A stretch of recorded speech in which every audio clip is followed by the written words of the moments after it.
Voluntary విధుల నుండి వెంటనే విముక్తి కల్పించాలి. గ్రామ వార్డు సచివాలయ సిబ్బంది రాష్ట్ర ప్రభుత్వానికి విజ్ఞప్తి చేశారు. సోమవారం బాపట్ల మున్సిపల్ ఆఫీస్ ఎదురు బాపట్ల జేఏసీ ఆధ్వర్యంలో గ్రామ వార్డు సచివాలయం ఉద్యోగుల నిరసన కార్యక్రమం నిర్వహించారు. గ్రామ వార్డు సచివాలయం ఉద్యోగుల సమస్యల పరిష్కారానికి ప్రభుత్వం కృషి చేయాలని కోరారు.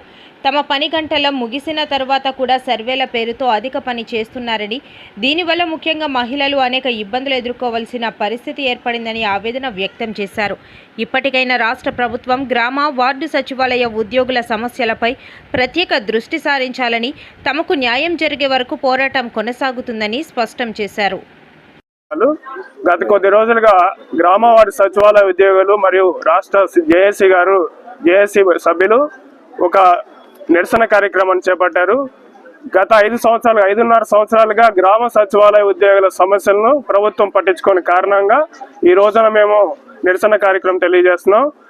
ముఖ్యంగా ప్రాబ్లం ఏంటంటే సచివాలయ ఉద్యోగుల ఆత్మగౌరవంకి భంగం కలుగుతుంది. ఎందుకంటే డోర్ టు డోర్ సర్వేలు అని చెప్పి ప్రతి వారానికి ఒక సర్వే చేస్తున్నారు. దాంట్లో గ్రామ వార్డు సచివాలయ ఉద్యోగులు ఫీల్డ్లో అనేక ఇబ్బందులు ఎదుర్కొంటున్నారు. అదే విషయాన్ని మేము ఉన్నతాధికారులకు ప్రభుత్వ అధికారులకు కూడా తెలియజేశాం. అయినప్పటికీ ఇంతవరకు మాకు వాటి నుంచి విముక్తి లేదు. గతంలో వాలంటీర్లు ఉండి ఆ సర్వేలు చేసేవారు. ఇప్పుడు అదే బాధ్యత మాకు అప్పచెప్పారు. అంతమంది వాలంటీర్లు కేవలం 50 ఇళ్ళుగా మాత్రమే చేసేవాళ్ళు. ఇప్పుడు ఒక్కొక్క సెక్రటరీకి 200 ఇళ్ళు వరకు వస్తున్నాయి. దాంతోపాటు 200 నుంచి 300 ఇళ్ళు వస్తున్నాయి. దాంతోపాటు రెగ్యులర్ డ్యూటీస్ కూడా చేయిస్తున్నారు. ఇప్పుడు చాలా పని ఒత్తిడి ఎక్కువైపోయింది. అదేవిధంగా ఒక సచివాలయ ఉద్యోగం మీద ఎక్కువ మంది అధికారులు పర్యవేక్షణ చేయడం వల్ల అనేక వర్క్స్ ఉంటున్నాయి. మల్టిపుల్ టాస్క్లు ఉండడం వల్ల ఒత్తిడి ఎక్కువ అవడం వల్ల అందరూ తీవ్రమైన మానసిక ఒత్తిడికి గురవుతున్నారు. దీనివల్ల కొన్ని చోట్ల బలవన్మరణాలు కూడా పాల్పడుతున్నారు.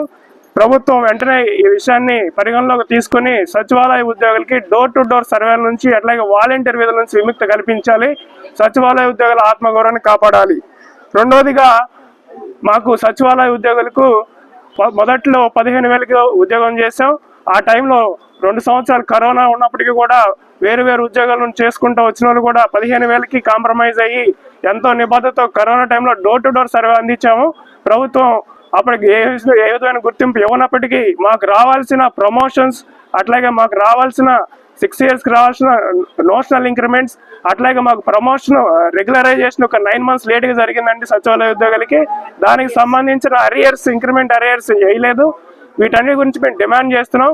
ముఖ్యంగా ఈ 6 సంవత్సరాల సర్వీస్ ఇచ్చినప్పటికీ ఎవరు ఏ డిపార్ట్మెంట్కి చెందుతారో, ఏ డిపార్ట్మెంట్లో వాళ్ళ నెక్స్ట్ ప్రమోషన్ ఏంటి, నెక్స్ట్ క్యాడర్ ఏంటి, నెక్స్ట్ ఏ పోస్ట్కి వెళ్తారో, వాళ్ళకి ఏ పే స్కేల్ ఇస్తారని ఇంతవరకు ప్రభుత్వం క్లియర్గా అనౌన్స్ చేయలేదండి. దీని గురించి మేము ప్రతిసారి దాదాపు 3 సంవత్సరాలుగా ప్రభుత్వానికి, గత ప్రభుత్వం ఇప్పుడున్న కూటమి ప్రభుత్వానికి కూడా వినతులు ఇచ్చాం. అలాగే GSWS డైరెక్టర్ గారు కూడా మాకు వినతి పత్రాలు ఇచ్చాం. జేఏసీ తరఫున మెమరాండం కూడా ఇచ్చాం, రిప్రజెంటేషన్స్ ఇచ్చాం.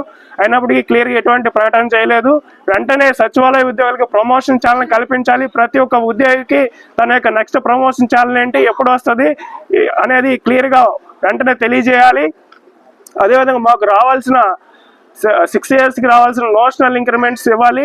తర్వాత స్పెషల్ ఇంక్రిమెంట్ ఒకటే పెండింగ్ ఉండిపోయింది, అది కూడా ఇవ్వాలి. తర్వాత మాకు 9 months డిలే పీరియడ్కి దానికి సంబంధించిన అరియర్స్ వెంటనే మంజూరు చేయాలని కోరుతున్నాం సార్.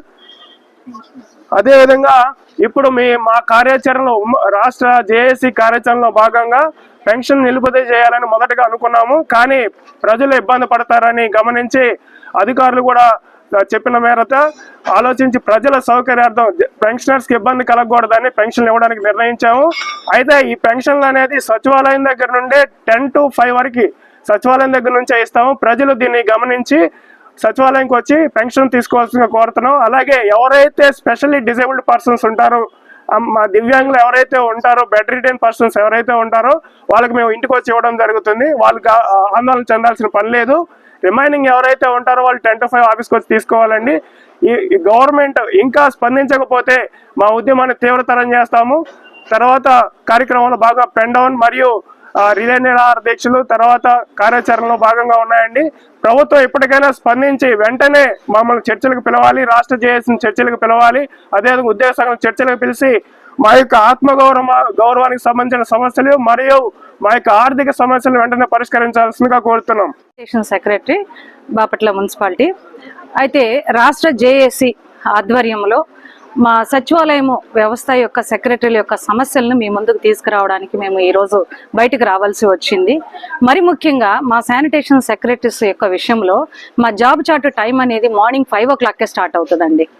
5 o'clock దగ్గర నుంచి 10 o'clock వరకు ఉంటుంది. ఆఫ్టర్ దాని తర్వాత నుంచి మళ్ళీ డోర్ టు డోర్ సర్వేలు, మళ్ళీ ఏ సర్వేలు వస్తే ఆ సర్వేలు. మరి ముఖ్యంగా మాకు మహిళలకైతే లేడీస్ అసలు ఫ్యామిలీస్ పిల్లల్ని కూడా వదిలిపెట్టేసి ఫ్యామిలీని కూడా వదిలిపెట్టేసి మాకు టార్గెట్స్ అన్నమాట. ఇది కంప్లీట్ చేశారు, ఇది కంప్లీట్ చేశారా, ఈ సెక్షన్ నుంచి అసలు ఒక సర్వే అనేది ఒక టైం అని కాదండి, ఇన్ టైంలోనే 24 సర్వేలు అని నేను పెట్టి టార్గెట్స్ ఇచ్చేసి దానివల్ల ఎర్లీ మార్నింగ్ రావటం వలన కూడా ఎంతో మంది మహిళలు యాక్సిడెంట్లకి గురవటము, మానసికంగా ఒత్తిడికి గురయ్యి చాలా మంది బ్రెయిన్ డెడ్ తో కూడా చనిపోయినటువంటి వాళ్ళు ఉన్నారు.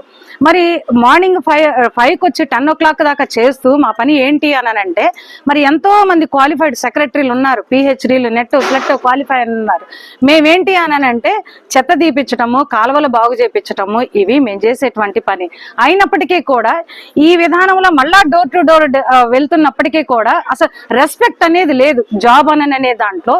సరే ప్రభుత్వం అనేది మాకు ఒక సర్వే కేటాయించింది, మేము చేయడానికి వెళ్తున్నాము అని అంటే ఎట్లా ఉంటుందంటే పబ్లిక్ నుంచి కూడా ఆ సర్వే రిసీవ్ చేసుకోవడానికి కూడా ఎట్లా ఉంటుందంటే ఇప్పుడు కాదు తర్వాత రండి, ఏది ఆమె యాడ్ ఉంది ఏం యాడ్ ఉంది, అసలు ఇర్రెస్పెక్టబుల్ అన్నమాట. అసలు ఎంత ఇర్రెస్పెక్టబుల్, ఎంత మానసికంగా కుంగిపోతున్నాము అని అంటే మమ్మల్ని ఈ జాబ్లు రెగ్యులరైజ్ చేయడానికి మేము ఏపీపీఎస్సీ లెవెల్లో మేము జాబ్స్ రాసి అన్ని క్వాలిఫై అయ్యి నిర్దిష్టంగా మేము కూర్చున్నప్పటికీ కూడా ఒక గవర్నమెంట్ ఎంప్లాయ్కి అసలు మాకు అనేది రెస్పెక్ట్ అనేది, గౌరవం అనేది లేదు. అసలు మరి ఎన్నిసార్లు ప్రభుత్వం దృష్టికి మేము చెప్తున్నప్పటికీ కూడాను వాళ్ళ వైపు నుంచి అసలు పట్టినట్టు వదిలేసేస్తున్నారు. అసలు మేము ఎంప్లాయీస్మా, గవర్నమెంట్ ఎంప్లాయీస్మా లేకపోతే ఏంటో అర్థం కాదు. ఒక విధంగా చెప్పాలంటే కట్టు బానిసల లెక్క చేశారండి సచివాలయం వ్యవస్థలో. మా సెక్రటరీస్ ని కట్టు బానిసల లెక్క ఉన్నామన్నమాట.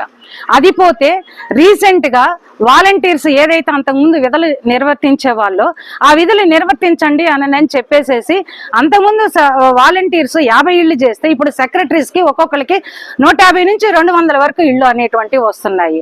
అంటే ఈ రోడ్డు ఇంకా అంటే కంప్లీట్ గా అసలు జాబ్ చార్ట్ ఏంటి అనేది కల్పించకుండా అసలు ప్రమోషన్ ఛానల్ ఆల్మోస్ట్ 6 years అయిపోయి 7 years వస్తున్నామండి. ఇంత మటుకు ప్రమోషన్ ఛానల్ అనేటువంటిది లేదు. ఈ పాటికి యాక్చువల్ గా మాకు సచివాలయం వాళ్ళకి ఒక ప్రమోషన్ అనేది రావాలి. మరి ప్రొబేషనరీ పీరియడ్ డిక్లేర్ అయిన తర్వాత 9 months మాకు రావాల్సినటువంటి బెనిఫిట్స్ లేవు ఇంతవరకు. 6 years అయిపోయిన తర్వాత ఇంక్రిమెంట్స్, నోషనల్ ఇంక్రిమెంట్ ఏం రావాలో అది ఇంతవరకు లేదు. అసలు ఏంటి ఎంప్లాయీస్ కి రావాల్సినటువంటి బెనిఫిట్స్ అనేటువంటి ఇంతమట అంటే మేము అసలు గవర్నమెంట్ ఎంప్లాయీస్మా కాదా అనేది మాకే క్వశ్చన్ మార్క్ అవుతా ఉన్నది. సో కాబట్టి ఇవన్నీ కూడా ప్రభుత్వం దృష్టికి ఆల్రెడీ పెడుతూనే ఉన్నాము. బట్ మా సమస్యలు పరిష్కరించకపోవటం వల్లే ఈ విధంగా మేము రావాల్సి వచ్చింది. దయచేసి ఇప్పటికైనా సావధానంగా ప్రభుత్వం మా సమస్యలను అర్థం చేసుకొని మమ్మల్ని గవర్నమెంట్ ఉద్యోగస్తులుగా మాకు ఇవ్వాల్సినటువంటి ఆత్మగౌరవాన్ని కాపాడి మాకు ఇవ్వాల్సినటువంటి గౌరవాన్ని కాపాడవలసిందిగా మేము